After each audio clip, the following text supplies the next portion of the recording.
Welcome back. With COVID-19 vaccinations being distributed, it's good to know how those shots work to combat against the coronavirus. And there are many things to consider when setting goals for yourself when it comes to New Year's resolutions. So joining us today is Dr. Brian Curtis to talk about both of those things. Good morning, doctor. How you doing? Good, thank you. Good to see you. Okay, let's first break down COVID-19 vaccinations. There are so many questions that are swirling around this. How is this working? So the two vaccines that have had an emergency use authorization are the Pfizer and the Mrna Vaccine. And they're what is called an mRNA vaccine, which is a little different than the vaccines we usually receive.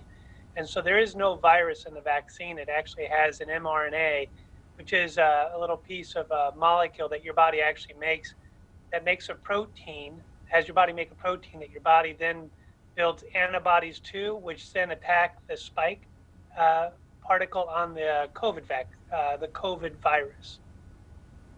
So will people be able to get the vaccine even if they have had COVID-19? Very, very important point. So the recommendation is that you should, when you're eligible to receive the vaccine, you should receive the vaccine irregardless of if you've had COVID or not. And so the only thing will be is if you're having an active COVID infection, usually we would ask you to clear it with your physician or advanced practice provider prior to receiving it. And then a couple of things on this one. One question for you, Doc. Will those allergies affect vaccinations? And then also, where should people be going for information to get the most accurate data? So the CDC has an excellent website on the COVID vaccine. And so really very easily digestible information.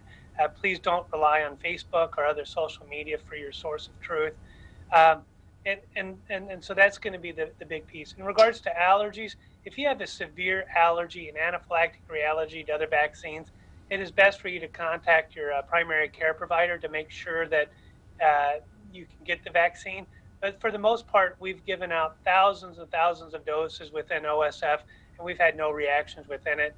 And then all the doses given throughout the U.S. and worldwide, a handful of reactions to millions of doses given. So a very, very safe vaccine. So let's switch gears now. Talk about New Year's resolutions. How should you set them? Like, should you make goals? Should you reward yourself? What should you do?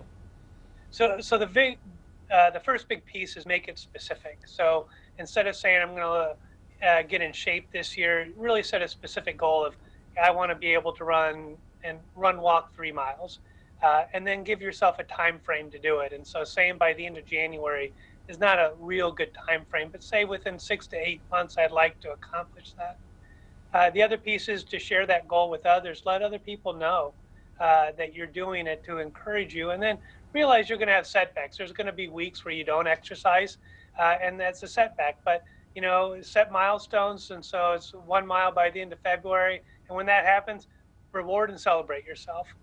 You just mentioned that the component of setbacks, and one thing 2020 has taught us that there will be setbacks in life. How do you move through that and not really get stuck in that zone? Realize that setbacks are a part of life.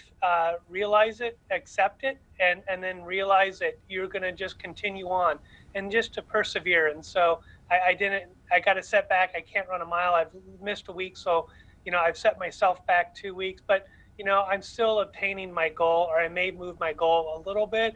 But then really just to kind of realize that that's part of life, and then just to move through it. And does it really take 21 days to become a habit? Yeah, and so anything will take about 21 days to become a habit. And so once you get within that 21-day part, it really becomes part of your routines through the day. And then actually science shows after about 6 months of doing something, you've actually ingrained it almost into your personality, into your way of life. And so really trying to strive to get to that 21-day mark of whatever your goal is what you should shoot for.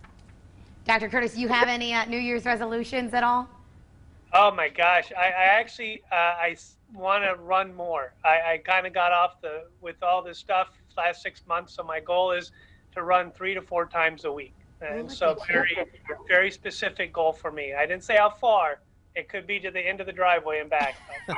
We love it. Well, run a mile for me and Matt both there. Thank you so much for your time. We appreciate it. Of course, if you're looking for more information, you can find it over on our website, ciproud.com.